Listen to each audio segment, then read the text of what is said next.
Hi y'all, and welcome back to another Photoshop tutorial. My name is Jane Corley with Pic Visions, Media Arts and Photography. If it's your first time here, welcome! Make sure to like this video if you learned something new, subscribe to my channel, and ring the bell so you can be notified every time a new video is uploaded every week. In today's video, we're going to learn about masking. So excited! We've learned about layers, we've learned about adjustments, we've learned about the basic use of tools. Now we're moving into the good stuff, y'all. Masking. Let's jump right into it. With masking, as I said in my previous tutorial when we were talking about adjustment layers, when you go through masking, the tools that you will need for Photoshop masking techniques is the brush selection right here. Brush tool, B for brush, or you can just select this brush tool over here. The next thing you will need for your masking techniques is you will need foreground and background colors of white and black. It does not matter which one is your foreground or which one is your background. You will just need these two colors within your color palette. Now, as we learned in our brush tool, you can select what brush you want to use. I prefer to use sort of this airbrush. It gives me a little bit more room to move and a few items with the edge of my brush. To really showcase what masking does, let's select the color balance. The color balance, I want to adjust this green that's in the leaf. I really want to pop it, and I really want to accentuate this red in the apple. So to do that, I'm going to bump up my reds and bump up my greens. Now, as you can see, that really dilutes the red adjustment I made. That's going to dilute the green adjustment. So when you're doing masking, if you're doing color adjustments like this, you're going to want to create two separate adjustment layers for color. So let's do this one in red. This will be our red color balance. You can even come over here for your workflow, double click on the layer title and just type red, like so. Then, making sure that you are highlighted on this masking layer. The rule for masking is white will reveal your mask and black will conceal your mask. So, you can do one of two things. If you want to conceal all of the information that is not part of these reds that you want to bump up, you can conceal your mask with black, so we'll hit X to switch to the black color. Make sure your opacity is on 100%, your flow is on 100%, and you are in the normal brush mode.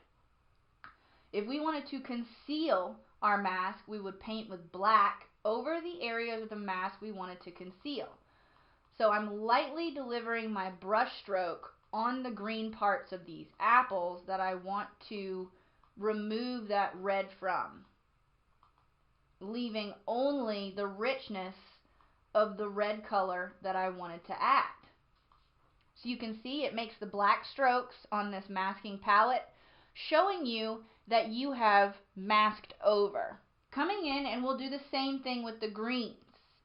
Using the color balance, we're going to bump our greens and bump our yellows, because yellows are complements of greens. We're going to bump all of that information.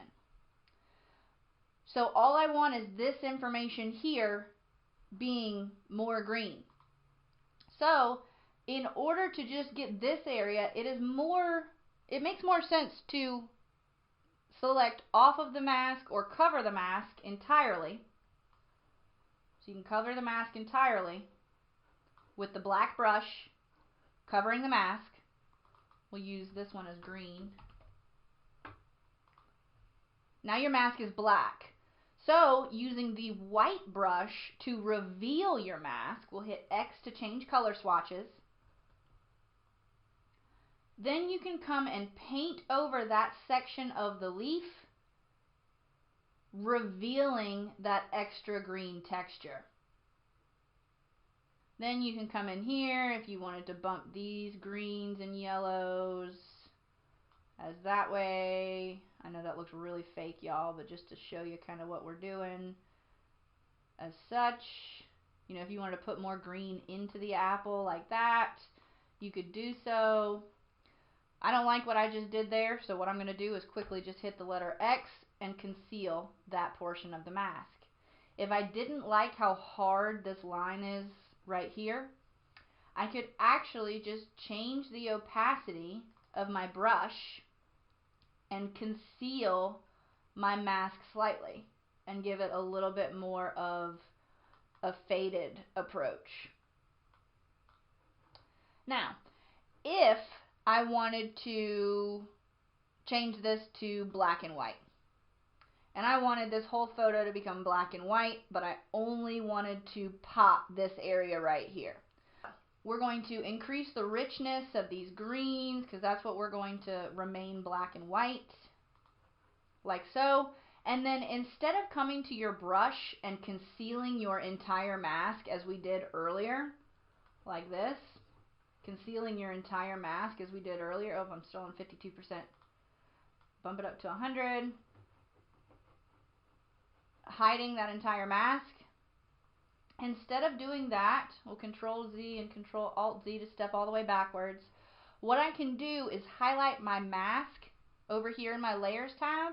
Control I for invert.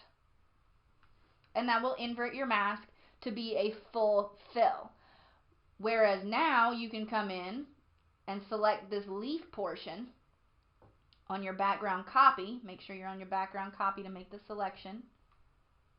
Make our brush a little bit smaller using our bracket keys. Hit the Alt key so that we deselect the part that we don't want. Assure that everything is selected as we want. Come back up to this black and white. Hit B for brush. And we want to reveal our mask, so we will hit the letter X for change of brush. Since we have all of this section selected, that's the only thing that's going to be affected. And a quick click will reveal that mask, and now you have a monochromatic leaf. Fantastic. Let's move on. When you're using masks on images like a sunset where you've got a bunch of really great flavors, a bunch of really great things to work with, first and foremost, I always include a levels, y'all. I love some levels. Levels are, as you learned in my adjustment tutorial, levels are my fave. So we will adjust some levels real quick by hitting the Alt key or Option key on a Mac. We learned that we can really get the right tones that we want from our levels adjustment, and we'll come up to a color balance as well just to get ourselves started. So first and foremost, I want to bump these pinks, purples, and reds. So reds, pinks, and purples, and we will also take down some of these yellows. I'll leave them right there because we'll manipulate another color layer. So pinks and purples. Select on your mask, Control I or Command I for invert. Get that properties out of the way. Make sure you are on the white to reveal by hitting X. And we're going to go ahead and adjust our opacity to 50% or somewhere around 50% so that we can have a little bit more control on how we are painting these layers on. So we'll just make 50% adjustments for beginnings to really see exactly how we want to pop this color.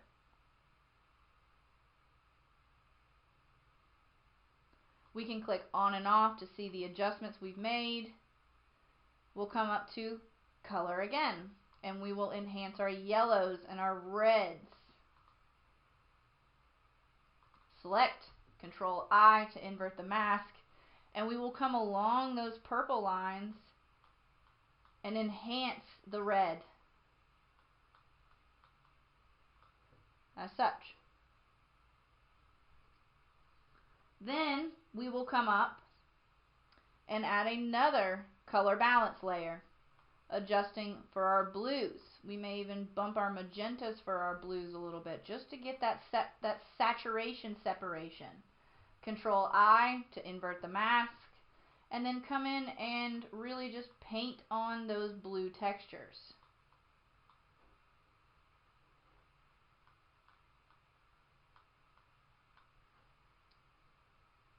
Giving that depth and separation to the colors of your images. Now, as you can see in some of these areas, I drug my feet a little bit.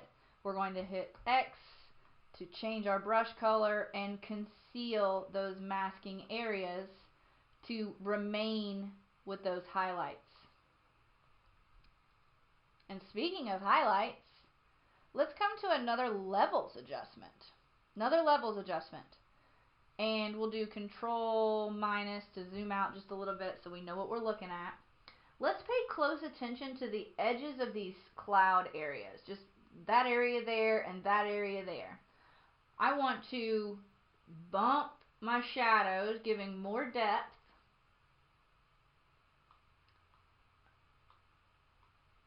Like so. Control I or Command I to invert that mask. We want to hit X to make sure we're on the white brush. We're still at 54%. I think that's probably good. It'll give us a little bit more control over our brush strokes. And you're going to come in and you're going to paint to reveal that mask.